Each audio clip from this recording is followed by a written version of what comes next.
Some administrative things to take care of. It ran a little bit longer than I meant for it to, but I do ask everyone at this time, please either turn off or put their cell phones on silent so they don't ring. And truthfully, you don't probably in this room have much of a cell service anyway. We're a bit below grade, so you're just killing your battery. The procedure will be to introduce the case record as the Codes Department has it, and we'll do that on the wall here by means of a PowerPoint presentation. I'll present any site plans, photographs, maps of the properties involved in today's cases.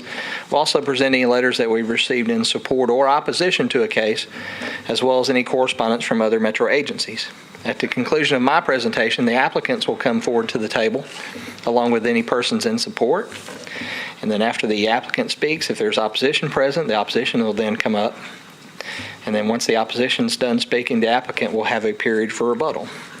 The board in their rules provide applicants in cases without opposition 10 minutes to speak. To your right of where you're sitting on the ledge there is the clock that'll keep track of your time. In a case with opposition, both sides of a case have 15 minutes to speak. That's not per speaker, that's as a total. So you guys, if there's multiple speakers, be sure to divide your time accordingly before you come up. All section numbers I refer to today come directly from the Metropolitan Zoning Code, which is adopted by the Metro Council and became effective on January 1st, 1998, and applies to the entire jurisdiction of Metro government. I'll introduce and make a part of the record the entire zoning code, a copy of which is at my desk back here, and I'll dispense from reading individual sections unless applicants or opposition request that I read those sections. The zoning code requires that these proceedings be taped. Therefore, it's imperative anyone wishing to address this board to come forward, pull the microphone to you there. There's a button on the table that says speak. You'll notice the red light's on, just like my microphone is. And then go ahead and present your testimony. And when you get done, if you'll just turn that mic off, we'd appreciate it. Should be noted that it's found if anyone's presented false or misleading testimony to this board that may have affected the board's decision, any approval by this board can be revoked at a later date by means of a show cause hearing. The board will go through all cases set for public hearing today, and then after each case, the board will discuss and vote on that case in front of you. The board's vested with the power to act in these cases as outlined in Section 1740-180 of the Metro Code of Law.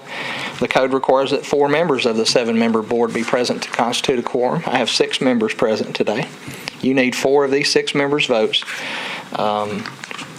4 of these 6 members' votes in the affirmative to grant your application.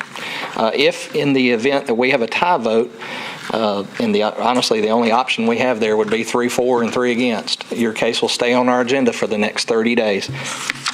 Any of these 6 members are allowed to change their vote. The 7th member who's not present can watch today's proceedings via our YouTube channel.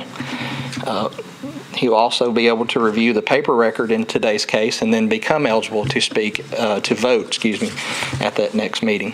If after that 30 days you still have not received your 4th vote, your case is deemed denied by operation of law.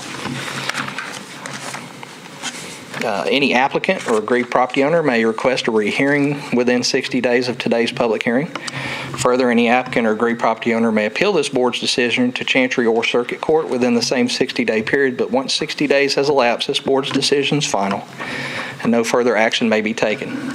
If you're an applicant and your case is approved here today, it is necessary for you to come and pick up the permit for which you've applied. You will do that in the same office where you filed your appeal, right next door on the first floor, and you can check back with us beginning on Monday to follow up on your permits. If you are approved today, you have 2 years to obtain this permit for which you've applied. Meaning, so if you get approved here today and you wait 2 years and a day and you come to see me to get your permit, I have to turn you down and you have to come back here and ask for approval. If you do pull your permit within that 2-year period, your permit's good and valid forever unless the board places some time limit upon you. Mr. Vice Chairman, I submit that all cases were filed in proper order. Applicants were notified by certified mail as required by the zoning code.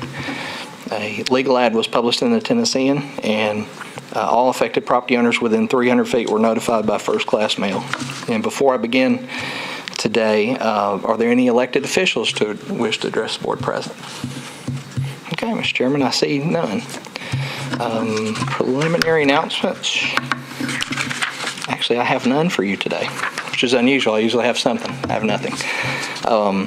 So before I begin the cases today, the board has a consent agenda, and before the meeting, a board member reviews the record in each case prior to this public hearing, and if in their opinion the applicant meets the criteria for the application they've requested, and they feel that testimony in the case will not alter material facts, they recommend the case to the remainder of the board for approval. I'll now call out the case numbers for those cases recommended for the consent agenda by Mr. David Harper. And if you are here in opposition to a case or have questions or concerns, please raise your hand when I call these numbers, and we'll pull the case from the consent agenda and hear it in its regular order on our agenda today. The first case recommended for the consent agenda is case 2014-15, Mr. Tom R. James at 7747 Indian Springs Drive, requesting a variance and side setback to construct a new one-story addition with an uncovered deck to the side of the residence. Is there anyone here in opposition or have questions or concerns regarding case 15 on the agenda? Mr. Chairman, seeing none, the exceptional topography of this site necessitates a need for a variance in this case. This is also actually fixing something that the prior owner did before Mr. James purchased it without the proper permit, so we're getting that cleaned up as well, and that will make everything whole as it should be. The next case recommended for the consent agenda is case 2014-16, Mr. George Butler, appellant and owner of the property at 535 Garfield Street, requesting a variance in the rear setback to construct a new single-family townhome with an attached garage. This is Unit 1 of the development on the site plan. Are any persons present with questions or concerns or in opposition to case 16? Okay. We'll hear that case in its regular order.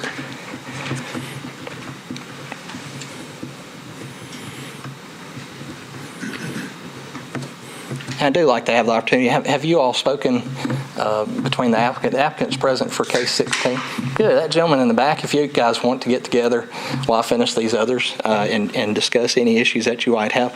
In any case, I'll check back with you all to see. And the next case recommended for consent is case 2014-17, Mr. John Eldridge, the appellant, Cohen Girls Partners, owners of the property at 1301 Wade Avenue, requesting a special exception in RM20 to authorize the construction of a 9-unit townhome development, referred to the board under section 1712.035. Is there any persons present who have questions or concern or opposition to case 17? All right. Have you guys had a chance to speak to the developer? All right. Mr. Dale, we'll get you guys back together. So we'll pull those two items and heal them for a moment and discuss case 11, a deferred item. It is also recommended to be placed on our consent agenda. The Urban Forester is here. If you have any questions, Stephan, if you'd like to address anything to them, which would also maybe buy me some time with the parties that are speaking. Hey, Joey. Hey, Joey. I will. Get these folks to Email from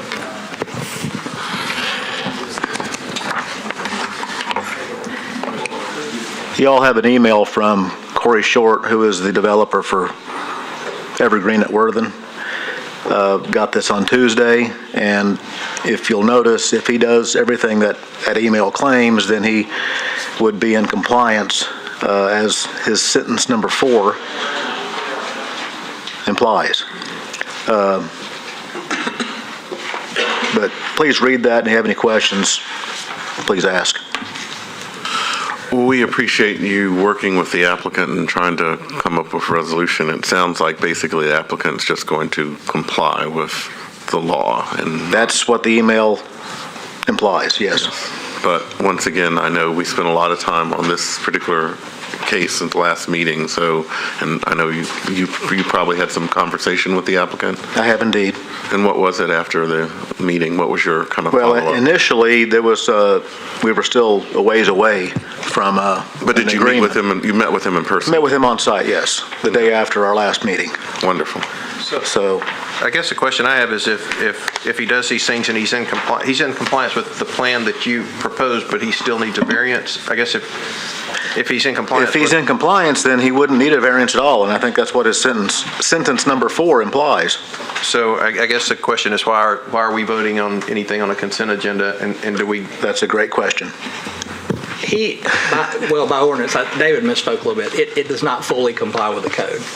So you're essentially What's left that he's asking for? Well, essentially what you have to do is approve the agreement between Stefan and the developer to allow us to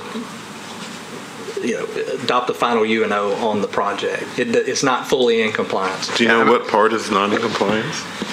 The size of the interior islands was not in compliance. Oh, so even though he's doing but that's why he came to us. That's why he's basically So saying, how big are the islands going to be? Do we know? I'm assuming with that email, it's going to be 90 square feet, which is what is required.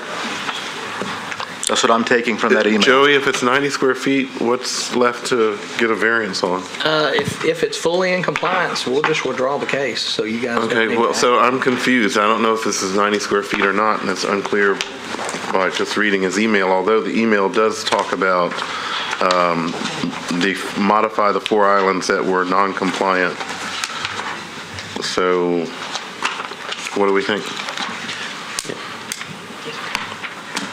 Yeah, I mean, I guess, we sent it back for you guys to work it out, and it sounds like you did, but if working it out he's fully in compliance, I'm not sure what if we need to vote on anything. Yeah, The best I can gather, he was able to figure out how to be in compliance within the last week.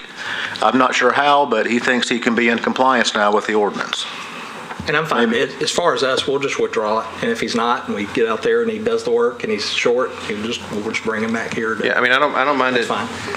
I mean, so do we need to defer you that guys. so he doesn't have to pay again? Actually, you won't need to take any action at all. If he has to come back, we'll roll it into what he's paid already. So I don't have that number with me. Let me get that just 1 second. Number 4. Okay. So record will reflect case 11 is withdrawn by the staff.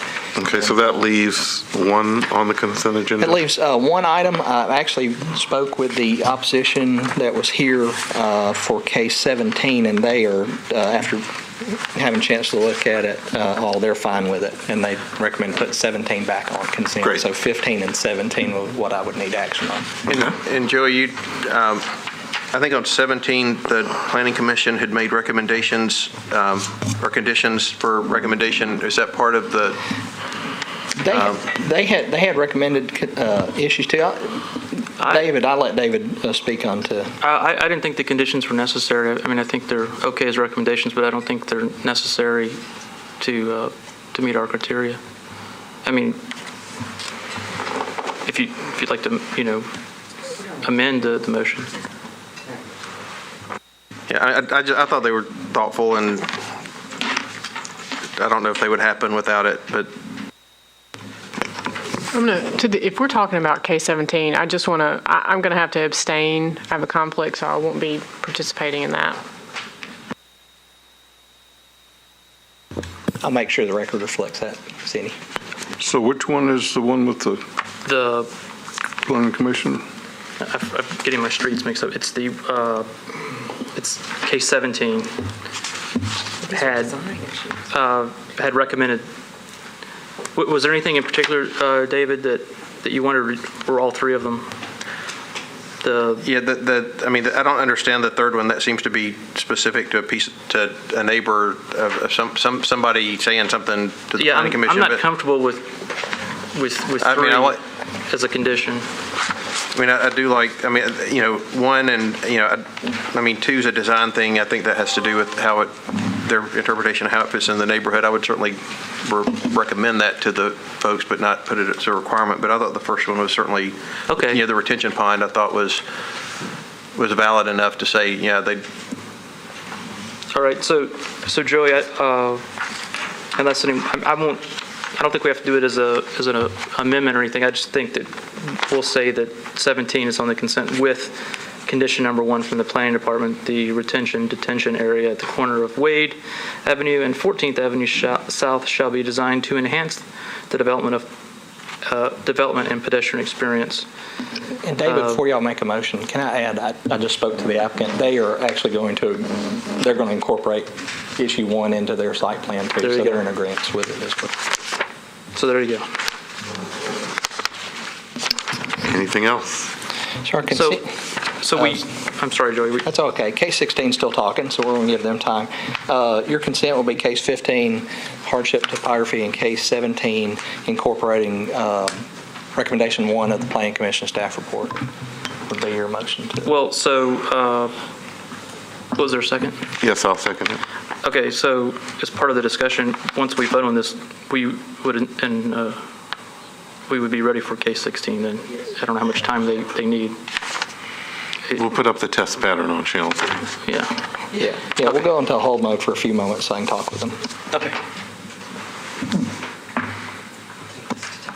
So, who's the chairman today? Dick. There. I guess we're on hold Well, momentarily. we can go ahead and vote on those two, and then if they come to an agreement, then we can add it. Yeah. Okay. We have a motion to approve. For purposes of the record, let's deal with them separately so I can have Cindy out on 17. Yes, that's good. Okay. So we'll take them up one at a time. Yeah, please do. So I'll second the motion for case number 015. All right, we have a motion to approve case number 20415, consent agenda. All in favor of the motion, say aye. Aye. Passes. All right, case 17 now. And I will second that motion for case 017 too as well. Okay, case 17 has been recommended for consent agenda. All in favor, say aye. Aye. Approved. We have one abstain. And one, I'll list you as abstention or even absent from the case. Well, that may be just the cleanest thing to do. If we'll take just a brief 5-minute recess, I'll be right back, and we'll see where we stand with the final case. Reporting back, they're actually still out there talking, but the opposition president withdraws any concern. She's really happy they're actually discussing another. Welcome to stay out here. So they're both fine and like to put 16 back on the consent agenda.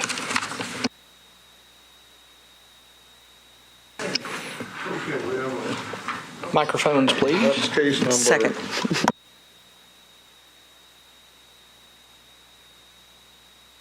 All in favor of the motion, say aye. Opposed? So passed. Okay. Joy, did you get all the weirdness of who was voting on which one? Yes. Okay. Yes. Because David wasn't voting on this I one. did. David, the record reflect David is out on 16. But all right, with that, the Board of Zoning Appeals is adjourned for today. Thank you all.